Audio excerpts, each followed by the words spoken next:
Hello and welcome to the first look at this radio. This is the FlySky Underground FPV Nirvana radio. Now this has been something that I've had for a little while. This is actually a kind of review pre-production unit. I've actually got the final version of the radio here as well. But in this video what I want to do is kind of give you an overview and also show you the operating system, because this one, unlike a lot of the videos that I've been watching recently, I've actually managed to get the operating system on here and it's all working, and as you've probably just spotted, it's running OpenTX. So I'll give you a very quick view on that as well. The hardware for this thing has been in production for the best part of 2 years, so the hardware is final. So with the exception of a couple of small changes inside to meet things like FCC regulation, I believe this is pretty much ready to rock and roll. It's the software that's kind of just holding things up, because this is a touch graphical user interface into the actual OpenTX settings for the radio. Now that's a pretty new feature, and that's not the only one on this radio. As well as it looking a little bit wacky, it has a couple of really cool features in here as well. So in this video, let me give you a whistle-stop tour of the radio, show you what it looks like, show you what it's like to unbox, and then at the end I'll ask for questions, because what we'll do is I'll create a little series similar to the one that I did for the Team Black Sheep Crossfire, where the first video is kind of an introduction to, and then in the other videos I actually went and spent time with the manufacturer. He's very kindly kind of giving me a hand, because I guess I'm part of the kind of evaluation group who've got these radios, and I can get all the answers for you. So without any further ado, let me just give you a bit of history of this radio while I show you some video of how it comes boxed up.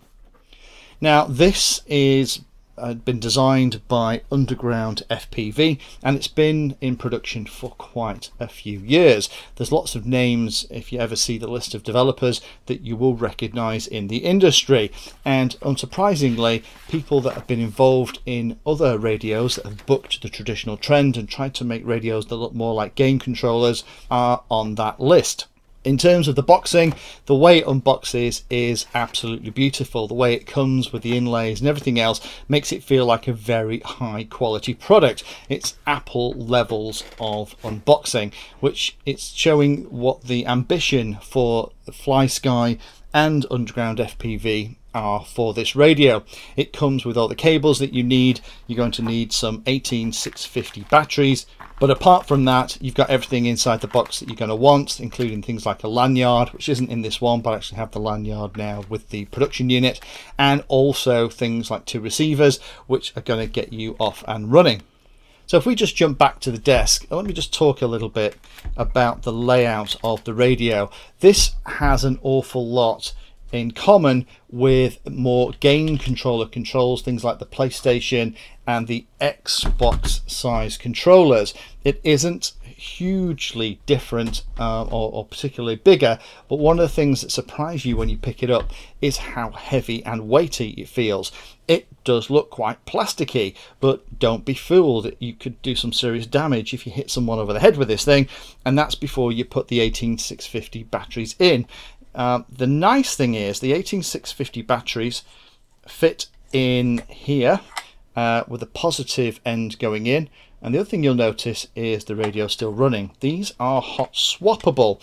Not only are they hot swappable, but you can also charge them while they're inside from the USB port at the back. In fact, I heard a story the other day of a pilot recently. There was a race, had actually left the radio on, drained the 18650 batteries and used a power bank plugged into there to not only charge the batteries but also get back into flying as well. So that's a really nice touch and a big advantage over things like the X-Lite, where they're using slightly wacky sized batteries and you can't charge them inside too. The gimbals are Hall effect gimbals, and they're a little bit special. Last time we saw gimbals like this was in the Turnigy Evolution, where they are clear plastic. Now the clear plastic, I suspect, is there for a couple of reasons. I'm sure other ones will come out over time, but it does make the plastic nice and hard, and the gimbal feels are beautiful. The big deal with this is that these are actually digital gimbals, so it's digital from the sticks all the way out through the antenna, and the antenna for the internal radio is actually at the back, so you flip it out like that, but we'll get to the back in a minute. Switches, you have these two blue buttons at the trims for the individual radios, so they move around. You have two rotating switches in those positions. Then you have two position switches, momentary switch here and a 3-position switch here.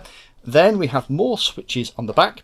We have two momentary switches, which are the long ones, and then two 3-position switches.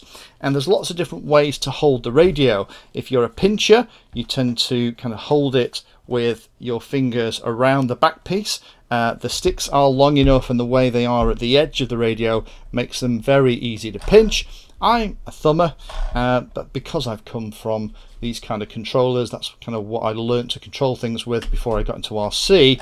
It does mean that I tend to use it with my 2 fingers above this holder thing.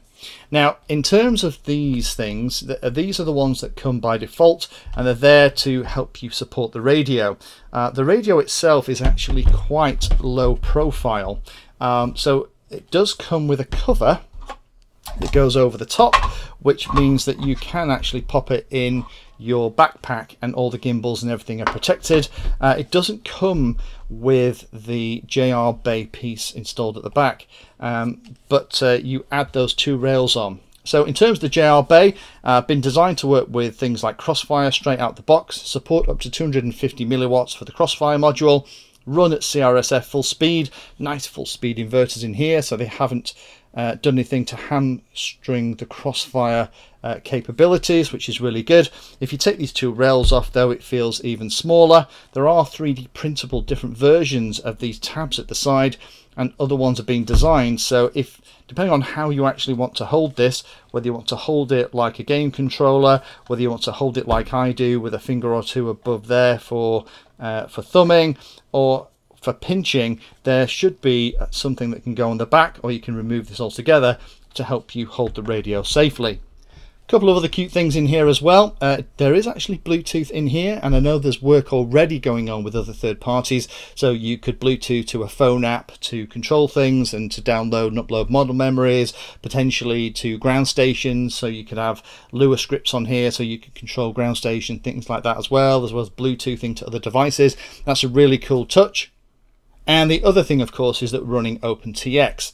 So you can access all of the same OpenTX menus as you normally would do, but this time we're actually in a touch interface.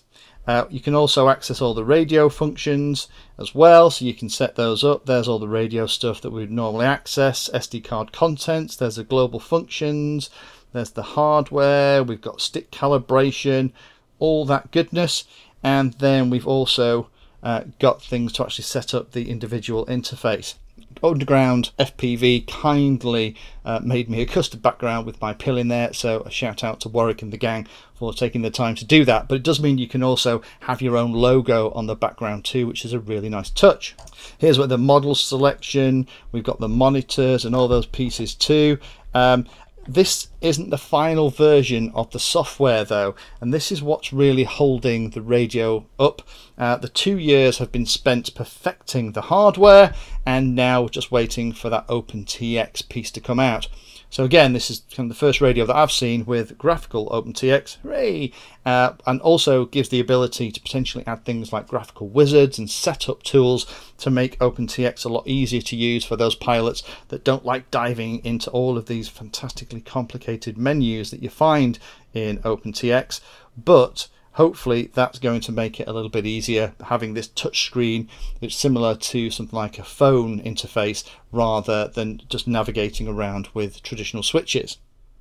So when the final version of the software comes out, I'll do a little bit more of a deep dive, and we'll set some models up on here, and I'll show you some of the tricks that I'm using to get everything set. Because at the moment, even things like the trims aren't really clear to see, so you have to kind of try and figure out where they are.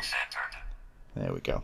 A couple of comments from my initial playing with this. It is running the FlySky protocol, and you get the receivers in the box. It would have been nice if it had been almost multi-protocol. If we're going to throw away the conventions of traditional radios, then multi-protocol would have been nice. But if you wanted to run with X-series receivers, you could use one of the external modules from FrSky. The switches, for me, it sounds like, talking to developers, the switch assignments and the ability to customize switches is something that is coming, and I'm very excited about that, because the way that I currently hold it is like that, with my fingers around the post. It means that by default my finger is naturally hitting the two momentary switches. Ideally, the way I tend to fly is one of those switches would be ideal to be a 3 position from in-flight modes, and the other one to be an arming switch for beta flight or clean flight or iNav or whatever. So the ability to move things around, or even install almost like a trigger style switch for those who are completely coming from that Xbox PlayStation background, would be great. So keep our eyes open for that. If I get any of those in the future, or that becomes an option, then I'll absolutely show how that's done here on the radio. And the only last comment is, with these gimbals, there is no ability to change the spring tension. There's no little screws or anything you can do at the back, so the spring tension is set from the factory, which means you have to buy the right mode. So for me, they do feel a little bit light. I'd have probably increased the spring tension just a touch, but that's really down to personal preference rather than anything else. But an adjustment on that would have been nice. So hopefully that's interesting for those of you that haven't seen the radio. Things like this molded, textured rubber insert at the side just makes it such a nice radio to hold. And the thing that caught me out the most with this isn't anything to do with the interface or anything else. It's how sturdy this thing feels. It is very, very solid, and when you put the 18650 batteries in as well, it's a very, very nice piece. There's no flex in here. It feels like there's almost like metal bracing internally that's keeping everything set up. So leave your comments and questions down below, and I'll do my best to answer them in the next video or two. And as changes come to this, with things like the operating system being updated, that's due out hopefully next week. So will there be the next version, or if there are changes or upgrades available to it, I'll try and get my hands on them and show you how to install them as well, because the ability to do things like switch customization is something that I'm really excited about, along with the entirely digital system from the gimbals right the way through the radio and the graphical user interface on top of OpenTX. And just one more thing to think about, the radio that I'm looking at here has all of the extra little tweaks in the software and graphical user interface that's been developed specifically by UndergroundFPV. There are vanilla versions of the radio available from lots and lots of different places, but unless it's the UndergroundFPV version, you won't get all the things that we've just looked at in the video. So do check that before placing a pre-order.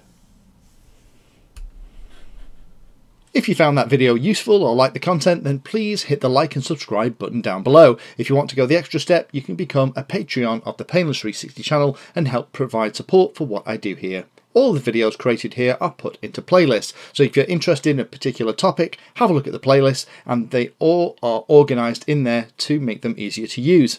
If you're not sure if there's a video for your particular problem or topic you want to know more about, then add Painless 360 to the Google search term that you're interested in, and that should find the video, article or content about the particular thing that you're interested in having a look at.